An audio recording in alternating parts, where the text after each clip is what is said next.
You are Locked On Cougs, your daily podcast on the Houston Cougars, part of the Locked On Podcast Network, your team every day. This show is brought to you by our buddies over at Wayfair, because right now, as summer winds down, again, Teacher Coach Podcast here, summer is winding down, unfortunately. There's something nice with getting back into the routine that you love, and Wayfair makes it easy to set up yourself for the season ahead. From bedding and linens to storage solutions for every room, Wayfair is your one-stop shop to refresh your home. I mentioned we're coming up with a 1-year anniversary of moving into the house we purchased. Every time you need an end table, a lamp, a vase, you find out you need a lot more of those things than you thought you did. The best place I've found to go get them is at Wayfair. Get organized, get refreshed, and get back into the routine for way less at wayfair.com right now. Shop all things home. That's wayfair.com, Wayfair.com. Wayfair, every style, every home. Park Rangers Locked On Cougs here.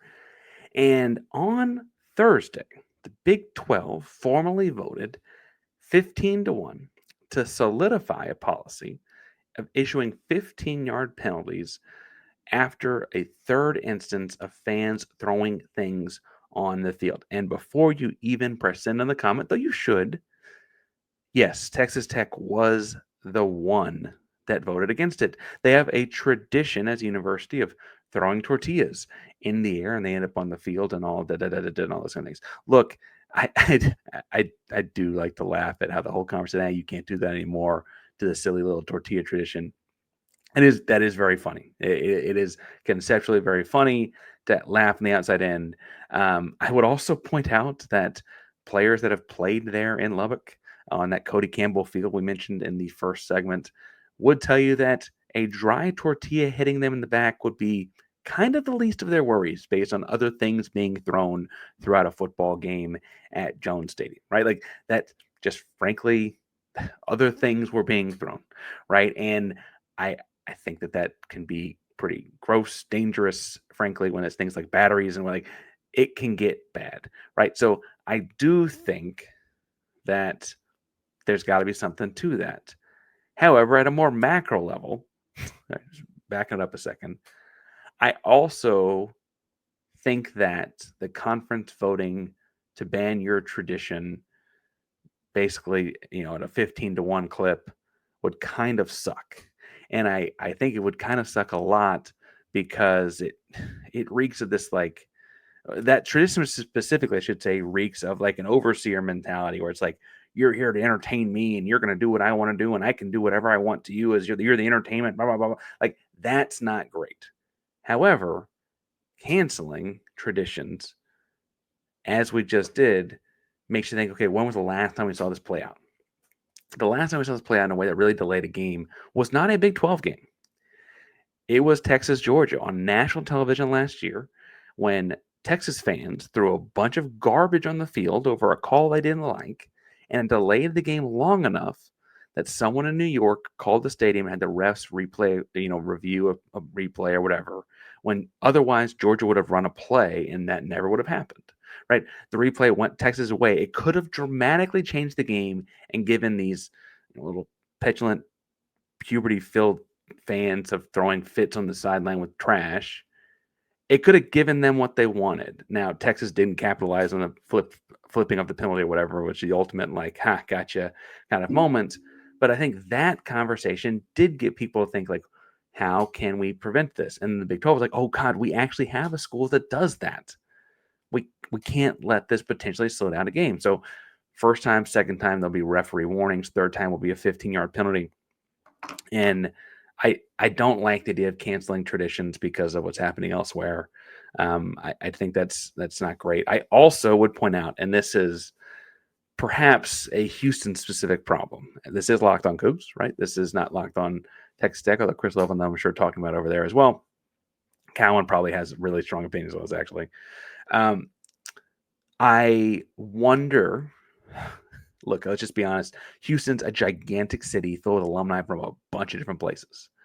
And as Houston is a gigantic city with alumni from a bunch of different places, there's a decent chance that the program Houston is playing against on any given Saturday has alumni that live in Houston.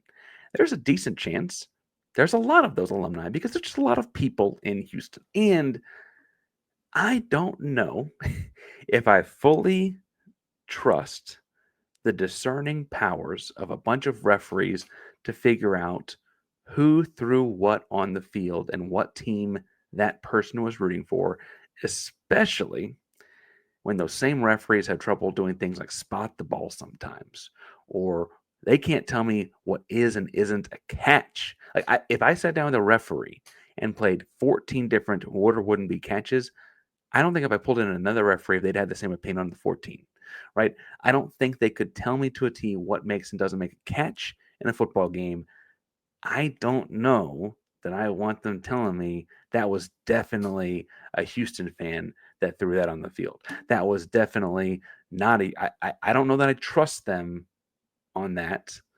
And that, frankly, may be the Houston side of this, where like a bunch of Tech fans are going to throw tortillas on the field at the games in Houston and ultimately try and get now tortillas be, I guess, obvious enough, right? There's if you know anything about anything reffing the Houston versus Texas Tech game, you probably know that tortillas are coming from one side and not the other, right? But generally speaking, through secondary market or frankly just living in town, like there's a chance that visitor fans have more than just the visitor section of the Houston game because they have a bunch of alumni in the city, and I that's a lot to ask a referee that has trouble doing their own job.